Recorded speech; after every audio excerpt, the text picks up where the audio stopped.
শনিদেবের জন্ম কাহিনী। শনিদেব ছিলেন সূর্যদেব ও ছায়ার পুত্র, কিন্তু তার মা ছায়া কোনো সাধারণ নারী ছিলেন না। তাহলে তিনি কে ছিলেন, আর কিভাবে বা তিনি জন্ম দিলেন শনিদেবের? ভোরবেলা, কেবল সূর্য উঠেছে। জানলার ফাঁক দিয়ে সূর্য রশ্মি এসে স্পর্শ করছে বিশ্বকর্মার কন্যা সঞ্জনাকে। সূর্যের আলোতে ঘুম ভেঙে যায় সঞ্জনার। তিনি তার শরীরে থাকা চাদর সরিয়ে দিয়ে জানলার পাশে গিয়ে দাঁড়ান। কয়েকটি পাখি এসে ভিড় করে তার জানলার সামনে। তিনি একটি কাচের কৌটো থেকে কয়েকটি দানা বের করে পাখিগুলোকে খাওয়ান। পাখিগুলো সঞ্জনার হাতে থাকা দানাগুলো খেতে থাকে। খাওয়া হয়ে গেলে পাখিগুলো উড়ে চলে যায়। তারপরে সঞ্জনা সেই কাঁচের কৌটোর ঢাকনা বন্ধ করে দিয়ে তার স্নানাগারে চলে যান। সেখানে তার 4 জন চাকরানী তার জন্য অপেক্ষা করছিল। একজনের হাতে সঞ্জনার পোশাক, একজনের হাতে অলংকার, একজনের হাতে হলুদের বাটি ও আরেকজন রয়েছেন সঞ্জনাকে সাহায্য করার জন্য। সঞ্জনা পাথর দিয়ে বাঁধানো একটি জায়গায় এসে বসেন। একজন চাকরানী এসে তার সারা শরীরে হলুদ মাখিয়ে দেন। সেই চাকরানী সঞ্জনাকে বলেন, আপনি সোনার চেয়েও বেশি উজ্জ্বল। কখনো যেন আপনার এই উজ্জ্বলে কারো নজর না লাগে। সঞ্জনা হাসেন তার কথা শুনে। তারপরে অপর আরেক চাকরানী এসে এই স্নানাগারে সঞ্জনাকে বলেন, প্রণাম নেবেন, আপনার পিতা আপনাকে ডেকে পাঠিয়েছেন। সঞ্জনা বলেন, ঠিক আছে, পিতাকে বলো আমি আসছি। চাকরানী সেখান থেকে চলে যান। স্নান সেরে সঞ্জনা একটি বাগানে দেখা করতে যান তার পিতা বিশ্বকর্মার সাথে। তিনি তার পিতার পাশে গিয়ে বসেন। বিশ্বকর্মা তার কন্যাকে বললেন, সঞ্জনা, তুমি বিবাহযোগ্য হয়েছ। আমি উপযুক্ত পাত্রের হাতে তোমায় তুলে দিতে চাই। তুমি রাজি? পিতার কথা শুনে সঞ্জনা লজ্জা পেয়ে যান। তার চারপাশে প্রজাপতিরা এসে ভিড় করে। তার জীবন খুব শীঘ্রই যে বদলে যেতে চলেছে। সঞ্জনা তার পিতার কথায় সম্মতি জানিয়ে সেখান থেকে চলে যান। তারপরে বিশ্বকর্মা তার কন্যার বিয়ের প্রস্তাব নিয়ে যান সূর্যদেবের কাছে। সূর্যদেব গ্রহণ করেন তার প্রস্তাব। তারপরে আড়ম্বরপূর্ণভাবে আয়োজন করা হয় সূর্যদেব ও সঞ্জনার বিবাহ। সূর্যদেব বর বেশে এবং সঞ্জনা কনের বেশে উপস্থিত হন তাদের বিবাহের আসরে। সূর্যদেবের আলোতে আলোকিত হয়ে ওঠেন সঞ্জনার সারা শরীর। তার সৌন্দর্য আরো বেড়ে ওঠে তার স্বামীর আলোয়। প্রকৃতি থেকে শুরু করে সকলে তাদের সৌন্দর্যের যেন তারিফ করছে। এভাবেই এক মনোরম পরিবেশে বিবাহ বন্ধনে আবদ্ধ হন সঞ্জনা ও সূর্যদেব।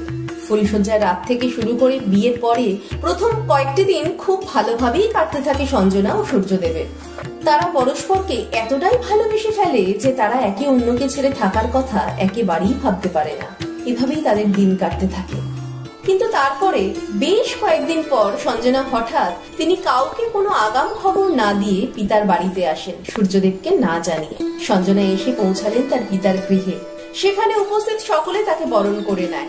সঞ্জনা দেখা করতে যান তার পিতামাতার সাথে। তার পিতা বিশ্বকর্মা সেই সময় বিশ্রাম নিচ্ছিলেন। সঞ্জনা তার পিতার কক্ষের বাইরে দাঁড়িয়ে তার পিতাকে ডেকে বলেন, পিতা। বিশ্বকর্মা তার কন্যাকে এমন অসময় দেখে অবাক হয়ে যান। তিনি সঞ্জনাকে বলেন, মা, এসো। সঞ্জনা কক্ষের ভেতরে প্রবেশ করেন। বিশ্বকর্মা বললেন, হঠাৎ এ সময়? সঞ্জনা বললেন, কেন পিতা, বিয়ে হয়ে গিয়েছে বলে কি পর হয়ে গেছি? বিশ্বকর্মা বললেন, তা নয়, তুমি ভুল বোঝো না।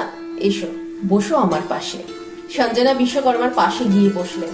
তিনি জানলার দিকে তাকিয়ে থাকেন। তারপরে জানলার পাশে গিয়ে তিনি বললেন, বাগানে কত ফুল হয়েছে। বিশ্বকর্মা তার কন্যার পাশে গিয়ে দাঁড়িয়ে তার কন্যাকে বললেন, ঠিক তোমার মতো সুন্দর। কিন্তু সঞ্জনা তাকালেন তার পিতার দিকে। বিশ্বকর্মা বললেন, তোমাকে কেমন একটা দেখাচ্ছে। সঞ্জনা তার নিজের শরীরের দিকে তাকিয়ে বললেন, আমার বর্ণ পরিবর্তন হয়ে গিয়েছে, তাই না? জানো, এর জন্য আমার একটি নতুন নামও হয়েছে, সন্ধে। আমার বর্ণ এখন ঠিক সন্ধ্যের মতো অন্ধকার। বিশ্বকর্মা বললেন, মা, তুমি ভালো আছো তো? সঞ্জনা বললেন, কেন ভালো থাকবো না আমি? সূর্যদেব যে আমায় ঠিক কতটা ভালোবাসেন তা আমি বলে বোঝাতে পারবো না। সঞ্জনার মাথায় হাত বুলিয়ে দিয়ে বিশ্বকর্মা বললেন, জানি, কিন্তু তোমার স্বামীকে নিয়ে আসতে পারতে। সঞ্জনা তার পিতার কথাটি ঘুরিয়ে দিয়ে বললেন, পিতা, আমি ক্লান্ত, অনেকটা পথ এসেছি, বিশ্রাম নিতে চাই। বিশ্বকর্মা বললেন, নিশ্চয়ই, যাও। সঞ্জনা চলে যান সেখান থেকে। এরপরে বেশ কয়েকদিন কেটে যায় তার পিতার গৃহে। একদিন সকালে সঞ্জনা যায় তাদের বাগানে। সেখানে তিনি তার সাথীদের সাথে গল্প করছেন। তারা হাসাহাসি করছেন সূর্যদেব ও সঞ্জনাকে নিয়ে। ঠিক এমন সময় তার পিতা হন্তদন্ত হয়ে ছুটে আসেন তার কাছে। তিনি প্রচন্ড হাঁপাতে থাকেন। এদিকে সূর্যের আলো কমে গিয়ে মেঘ করে আসে, প্রচন্ড হাওয়া শুরু হয়। সঞ্জনার সাথীরা তাকে বিদায় জানিয়ে যে যার গৃহে ফিরে যান। সঞ্জনা তার পিতাকে গিয়ে ধরেন। তিনি বলেন, পিতা কি হয়েছে আপনার? তার পিতা বললেন, যেদিন তুমি এখানে এসেছিলে সেদিনই বুঝেছিলাম কিছু একটা ঘটেছে। কি লুকোচ্ছ আমার থেকে? সঞ্জনা বললেন, কি বলছেন পিতা, আমি কিছু বুঝতেই পারছি না। বিশ্বকর্মা বললেন, তোমার স্বামীর পুত্র সন্তান হয়েছে, এখনো বুঝতে পারছো না? সঞ্জনা অবাক হয়ে যান তার পিতার কথা শুনে। প্রবল মেঘে বৃষ্টি শুরু হয়, মেঘের গর্জন শোনা যায়। সঞ্জনা বললেন, ভেতরে চলুন। বিশ্বকর্মা বললেন, না, এখনই বলো কেমন করে ঘটলো এই ঘটনা। সঞ্জনা বললেন, আমি জানি না, তবে আজ আপনাকে একটি কথা বলার আছে। বিশ্বকর্মা অবাক হয়ে তাকান তার কন্যার দিকে। সঞ্জনা তার পিতাকে নিয়ে তার কক্ষে যান। তারপরে তিনি ডেকে পাঠান তার মাতাকে। সঞ্জনার মা সেখানে আসার পরে সঞ্জনা তাদের বলেন, বিয়ের পরে সূর্যদেবের সাথে আমার সময় খুব ভালোভাবেই কাটতে থাকে। তিনি যে আমায় ভালোবাসেন তা নিয়ে আমার কোনো রকম কোনো সন্দেহ নেই। আমিও তাকে এতটাই ভালোবেসেছি যে তার তেজরশ্মি আমি অনায়াসেই সহ্য করে নিয়েছিলাম। কিন্তু তার তেজ ছটা এতটাই যে আমার বর্ণ ধীরে ধীরে বদলে যেতে থাকে, পুড়ে যেতে থাকে আমার শরীর। আমি প্রতিটা মুহূর্ত প্রবল যন্ত্রণায় ছটফট করতে থাকি। আমার মন তার স্পর্শ পাওয়ার জন্য কাতর হয়ে ওঠে, কিন্তু আমার শরীর তার থেকে দূরে সরে যেতে চায়। আমি কি করব বুঝে উঠতে পারিনি। সূর্যদেবকে কথা জানালে তিনি যে কষ্ট পেতেন তা আমি জানি। তিনি তো আমায় ভালোবাসতেন, তার তো কোনো দোষ নেই।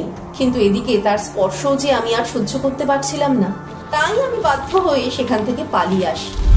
সঞ্জনার কথা শুনে তার পিতামাতা অবাক হয়ে যান। তার মাতা তাকে বলেন, পালিয়ে এসেছো? সঞ্জনা লজ্জায় তার চোখ নামিয়ে নেন। তার মা তাকে বলেন, তুমি যে এতগুলো দিন ধরে এখানে আছো তোমার স্বামী বুঝতে পারলেন না? বিশ্বকর্মা রেগে গিয়ে বললেন, বুঝবে কি করে, তিনি তো অন্য নারীর সাথে। সঞ্জনা চিৎকার করে বললেন, পিতা, সূর্যদেব এমন কাজ করতেই পারেন না।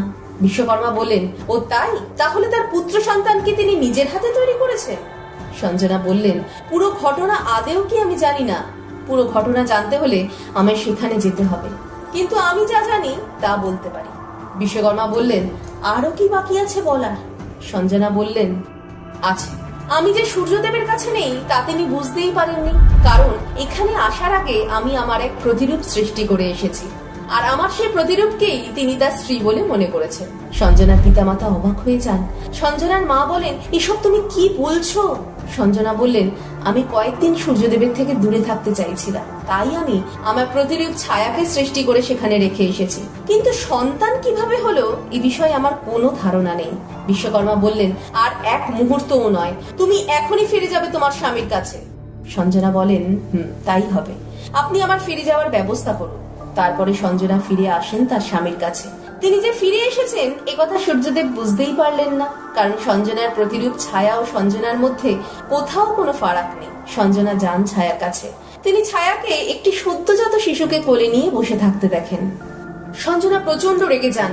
তিনি চিৎকার করে বলেন, তোমার এত বড় সাহস, তুমি আমার অবর্তমানে সূর্যদেবের সাথে? ছি! ছায়া কোনো কথা না বলে চুপ করে থাকেন। তুমি এখানে আছো আমার জন্যে, আমি তোমায় সৃষ্টি করেছি, আর তুমি আমার সাথে বিশ্বাসঘাতকতা করলে? ছি! ছায়া বললেন, আপনি তো আমায় বলেছিলেন যে আপনি যতদিন না ফিরবেন ততদিন যেন স্ত্রী হিসেবে আমি সূর্যদেবের সেবা করি, তার পাশে থাকি। সঞ্জনা বললেন, সেবা করতে বলেছিলাম, তাই বলে? ছায়া চুপ করে থাকেন। সঞ্জনা বলেন, তোমার কোলের এই সন্তান তোমারও সূর্যদেবের, নাকি সূর্যদেব অন্য কোনো নারী? সঞ্জনার কথাটি পুরো শেষ না হতেই ছায়া তাকে বলেন, ছি ছি, অন্য কোনো নারী নন। সূর্যদেব যে কেবলমাত্র আপনাকেই ভালোবাসেন, তাই তিনি আমাকেই আপনি ভেবে ভুল করে। ছায়া তার কোলে থাকা সন্তানের দিকে তাকিয়ে বলেন, ও আমার সূর্যদেবের সন্তান শনি। শনি তার মা ছায়ার মতোই কালো বর্ণের ছিল। সঞ্জনা বলেন, আমারই ভুল। ছায়ার উপরে সঞ্জনা এতটাই রেগে যান যে তিনি এক মুহূর্তে ভস্ম করে দেন ছায়াকে। তারপরে তিনি ছায়াকে ভ্রমে পরিণত করেন। তারপরে সঞ্জনা আবার সব যন্ত্রণা সহ্য করে সূর্যদেবের সাথেই থাকতে শুরু করেন। আর এই পুরো ঘটনাটি সূর্যদেবের অজান্তেই ঘটেছিল। আপনাদের কেমন লাগলো আজকের এই কাহিনী তা অবশ্যই কমেন্ট করে জানান। আপনার যদি ভিডিওটি ভালো লেগে থাকে তাহলে অবশ্যই ভিডিওটি লাইক ও শেয়ার করতে ভুলবেন না। আর আপনি যদি আমাদের চ্যানেলের নতুন দর্শক হয়ে থাকেন তাহলে অবশ্যই সাবস্ক্রাইব করুন আমাদের এই চ্যানেলটিকে। ভিডিওটি দেখার জন্য আপনাকে অসংখ্য ধন্যবাদ।